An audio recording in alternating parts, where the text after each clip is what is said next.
Tem uma sensação que muita gente carrega em silêncio. Não é tristeza exatamente.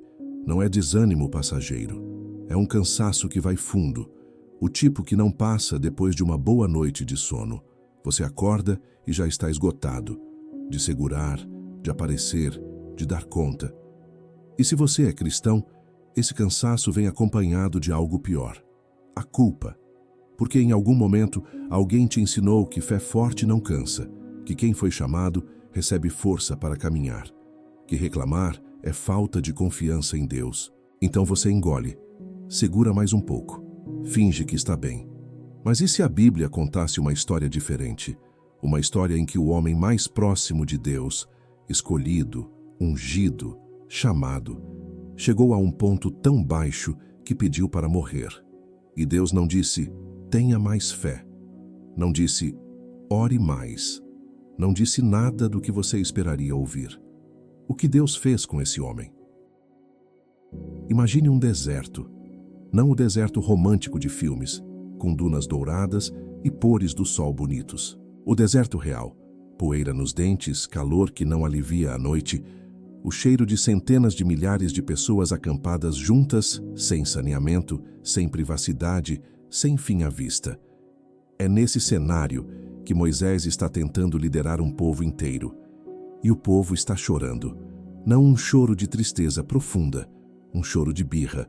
Eles estavam com saudade da comida do Egito, das cebolas, do alho, do pepino, do lugar onde eram escravos. Pense nisto por um segundo.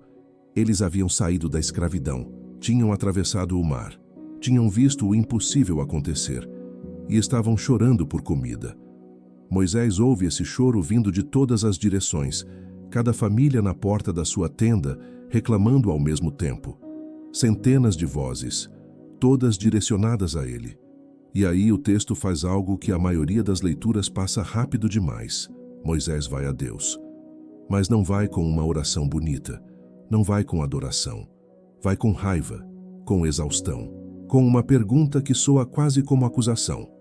Em Números capítulo 11, versículo 11, ele diz, por que afligiste o teu servo? Por que não achei graça em teus olhos, que puseste sobre mim o peso de todo este povo? E no versículo 14 continua, eu sozinho não posso carregar todo este povo. O peso é grande demais. E então vem a frase que ninguém espera. A frase que alguém que foi chamado por Deus, que falou com ele face a face, que viu pragas, que partiu o mar, diz ao seu Senhor, se é assim que pretendes me tratar, mata-me de uma vez, para mim seria um favor. Números 11:15. Mata-me de uma vez. Não é metáfora, não é figura de linguagem. É um homem no limite, dizendo que prefere não existir a continuar carregando aquilo. Mas há um detalhe nessa história que quase ninguém para observar. O texto não registra nenhuma repreensão de Deus. Nenhum Moisés, você precisa confiar mais. Nenhum onde está a sua fé.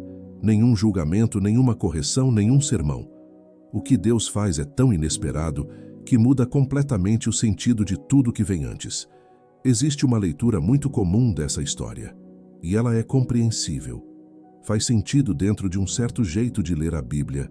Ela diz, Moisés teve um momento de fraqueza, mas Deus renovou suas forças e ele seguiu em frente. A lição é que quando você está exausto, precisa confiar mais, orar mais, buscar a Deus em vez de reclamar, porque Ele sempre provê para quem foi chamado.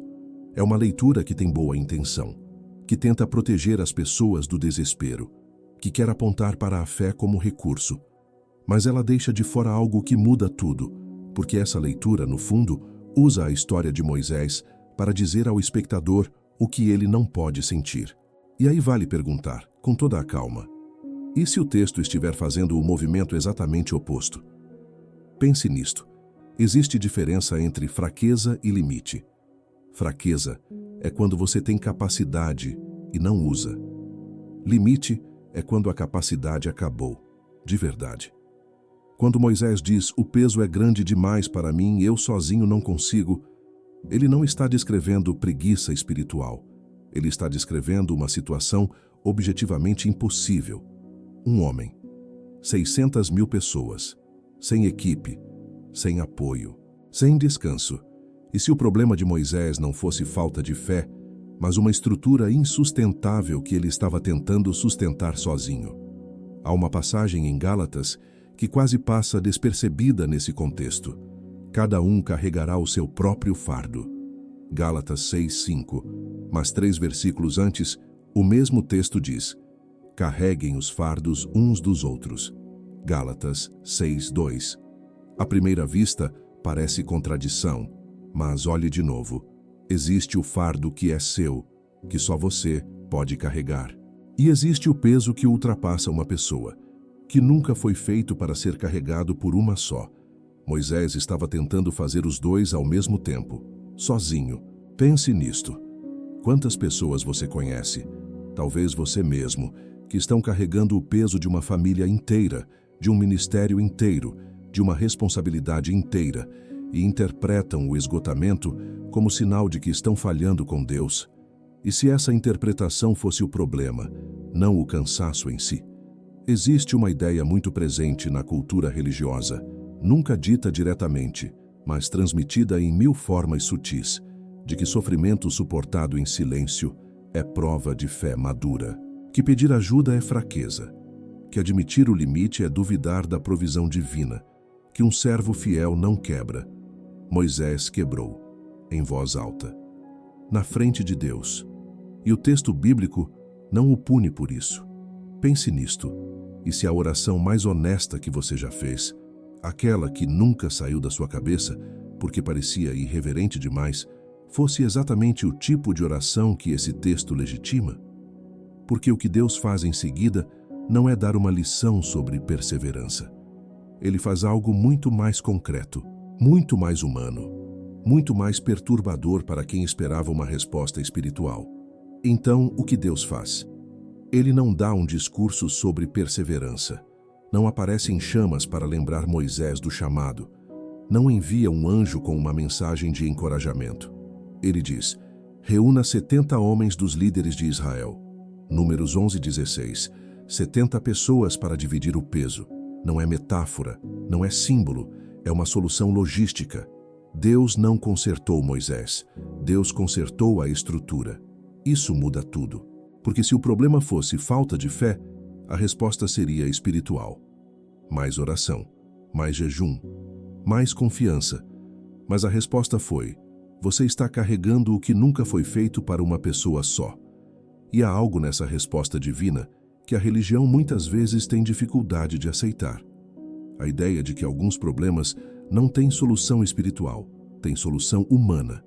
Que Deus pode apontar para um terapeuta, para uma conversa franca, para um descanso real, para uma redistribuição de responsabilidades. Que buscar ajuda não é sinal de pouca fé. Pode ser exatamente a resposta que Deus está dando. E se o esgotamento de Moisés não fosse o problema a ser corrigido, mas o diagnóstico que revelou um sistema que precisava mudar? Que buscar ajuda não é sinal de pouca fé. Pode ser exatamente a resposta que Deus está dando.